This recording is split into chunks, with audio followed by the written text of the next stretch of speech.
For our next leadership lesson, please welcome to the stage Rebecca Chabot, Vice President of People at Feyen Zylstra, and Nate Koetje, CEO of Feyen Zylstra.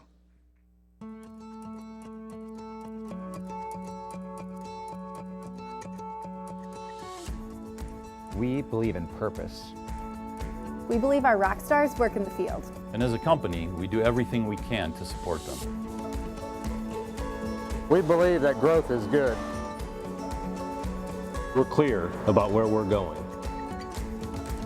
We are focused on attracting, training, and retaining great people that share our vision and values. We believe we are responsible for our own outcomes. And that who we are and who we are becoming is an intentional choice. Made through both big and small decisions every day. We believe that leadership is not a job title. We believe there is no room for the brilliant jerk. And that the results of hard work should be shared. We believe cultural fit is more important than technical aptitude. We care about each other enough to challenge one another. To deal directly with conflict. Freely ask for and provide feedback. Not to gossip. To give each other the benefit of the doubt. And to continuously be looking for ways to improve our results and the results of those around us. We believe in using both our brains and our brawn to find new ways to solve old problems.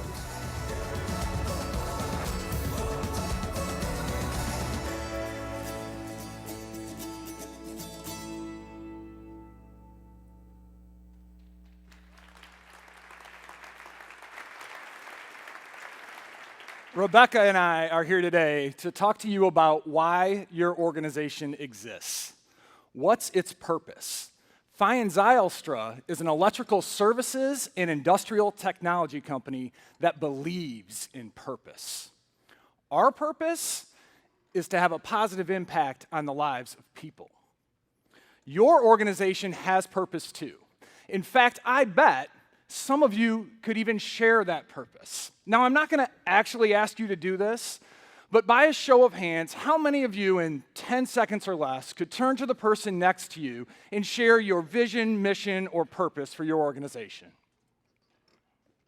For us, our purpose starts with our employees in a commitment to creating safe and energizing work environments, focusing on great pay and benefits, and ensuring everyone has opportunities to learn and grow. When those three things come together around our employees, we found that our employees take fanatical care of our customers. And when our employees take fanatical care of our customers allow us to earn a profit. And when we earn a profit, we can pour those profits back into our employees and the communities in which we live and work. And the cycle continues. Employees, customer, community, employees, customer, community. It's fun, it's exciting, and it's inspiring. But I have some bad news for you. Though that purpose sounds great and probably sounds light and fluffy, it isn't. It is not all rainbows and unicorns. It exists in tension because it requires tough conversations and at times, tough decisions. Purpose isn't easy. Purpose starts by being clear about why you exist and what you believe. You heard in our video our teammates say, we believe there's no room for the brilliant jerk. How about the brilliant jerk that produces amazing financial results? Even better, how about the brilliant executive who's able to produce earnings 3 times the industry average, but can't seem to shake the subtle undertones of long-held views of women and minorities? I'm not talking about blatant civil rights violations. I'm not talking about the violation of any law at all. I'm talking about the subtle microaggressions that once you start to look for them, you see them everywhere. I coached, I mentored, I gave direct, real-time feedback. I begged, I pleaded, I commanded, and I demanded that it stop. But nothing ever changed. Ultimately, we had to let him go. Purpose isn't easy. We believe nothing is more important than safety. We believe in doing things right and in doing the right thing. Easy to say, but tough to do. Like the time we fired a long-term, high-potential employee for not living into our values of safety and integrity. Jake had been with us for 9 years. He started with us as an apprentice electrician and grew into a journeyman electrician. He moved into a frontline leadership role and had recently been promoted to an account manager position, helping find and win new work for FC. Then one day, an experienced electrician on one of his job sites cut his hand. And when we asked Jake what happened, he told us the employee was wearing his protective gloves. When Jake filled out the incident report, he told us the employee was wearing his protective gloves. But during the investigation, we discovered that Jake was lying to us. And he had even encouraged the employee to lie to us. So despite 9 years of investing in Jake, he had to go. Purpose isn't easy. We believe that we're responsible for our own outcomes. Sounds simple, doesn't it? You'd be surprised at how hard it is to grow this in your culture. In fact, I bet that some of you, if you paid attention in your organization, that you'd hear people blaming the customer for not buying, or perhaps peers for not being team players. Here's what it sounds like. The problem is sales. They just can't sell. The problem is operations. They just can't execute. The problem is the front line. The problem is leadership. The problem is HR. The problem. What we're working hard to do is create a culture where you're not surprised to hear things like, I am responsible, I am accountable, people taking responsibility for their own outcomes. I know this. I repeat it frequently to our leaders, to our long-term employees, to myself, and sometimes to new hires at orientation. So in the fall of 2017, I'm sitting in my office, working heads down on our manpower planning strategy, and in walks Ava, one of my team members. And she says to me, "Hey, got a minute?" With the tone of voice that tells you it won't really be a minute. And I say, "Sure." And so she comes in and she proceeds to tell me that Tim, one of our long-term electricians, has come forward to tell us that he plans to transition his gender from male to female. He wants to know what we'll do. He asks if we'll fire him. He asks if we'll help him. He wonders how we'll tell our 700 plus employees. He wonders how we'll tell our hundreds of customers. Now, I must admit that in my 20 years in HR, I have encountered a variety of challenging situations. But this was a first for me. So I took some time to ponder our options and consider next steps. And a few days later, I walk into Nate's office. He's sitting there at his computer, thinking about revenue, operating income, long-term strategy, you know, CEO stuff, having no idea what's coming his way. And I say, "Hey, got a minute?" Now, Rebecca has the same look on her face that Ava had on her face 3 days earlier. You as a leader have seen the look. This is the look when you immediately begin to wonder what is about to get laid in your lap. So I say to Nate, "I wanted to let you know that Tim, you know, our 22-year electrician, came into HR the other day to tell us that he plans to become a she." and he wanted to know what FC would do. If we would fire him, help him, how we would talk with employees and customers. I'm working on it, but I thought you should probably know. So a knot formed in my stomach. You felt the knot, every one of you.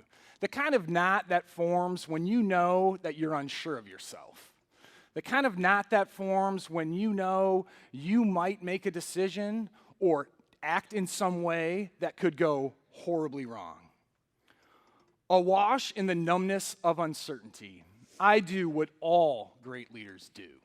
I take a deep breath, I straighten my back, I look back at Rebecca and I say, huh. Rebecca, being well-trained and having a great mentor, responds in kind by simply staring back at me. Slowly, my mind returns to the world of reality, and I begin to think, what are we going to do? I don't want this to become our thing. Tim is a 22-year employee. We're a technical company. We have lots of people that look a lot like me. I don't understand this. They're not going to understand it. I'm uncomfortable. They're going to be uncomfortable. Some of you might even be uncomfortable right now as we talk about this. But what about Tim? He's one of our employees. He has family. He has friends. I've met them. Will he be safe? How are we going to navigate this? Slowly recovering, I take a deep cleansing breath and quietly say to Rebecca, what do you suggest we do? And I say, I'm not sure yet, but I will dig in and figure it out. But what I do know is that we say we exist to have a positive impact on the lives of people. All people. Not just some people. Now,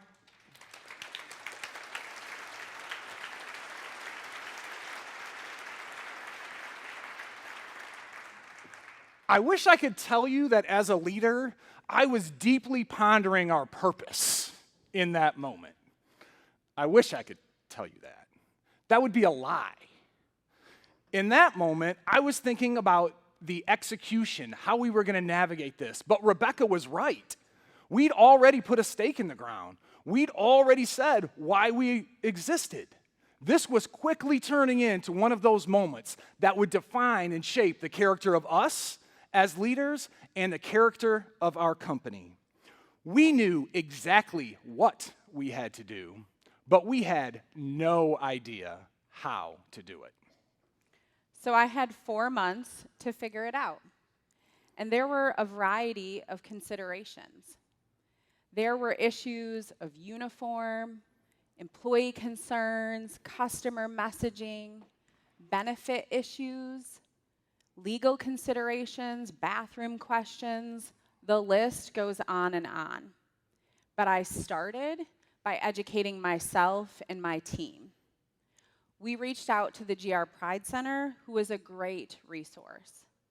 And I called my peers at companies like Spectrum Health and Ernst & Young and Herman Miller so that we could learn from their experiences.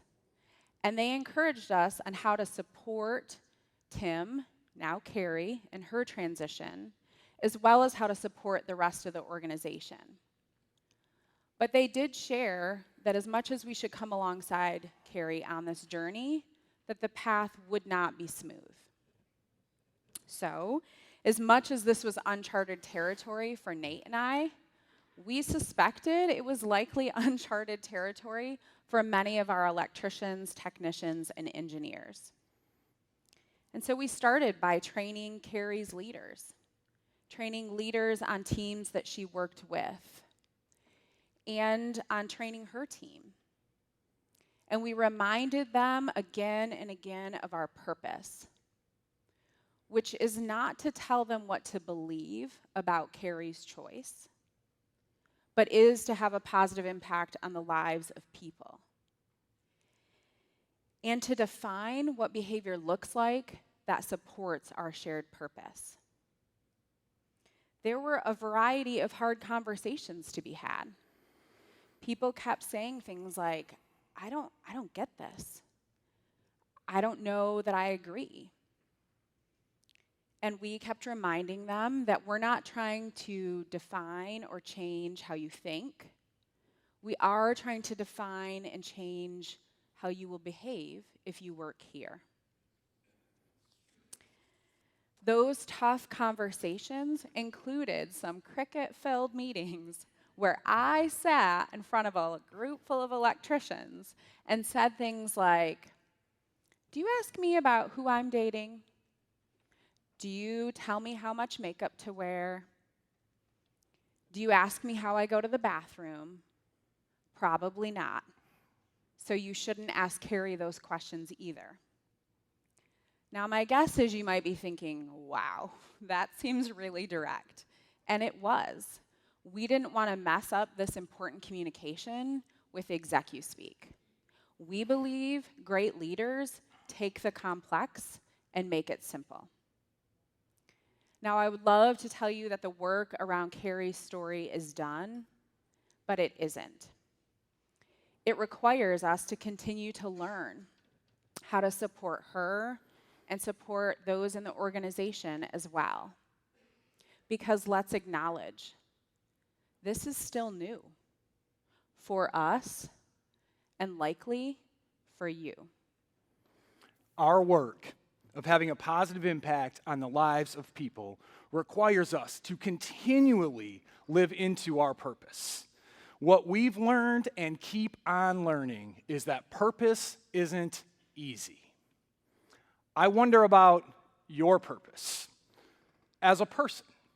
I wonder about the purpose of your organization and would share with you, for your organization to grow and thrive, you have to have the courage to be clear about your purpose, to share it, to own it, and to go about the tough business of living into it. Because who we are and who we are becoming and who you are and who you are becoming is an intentional choice made through both big and small decisions every day. Thank you.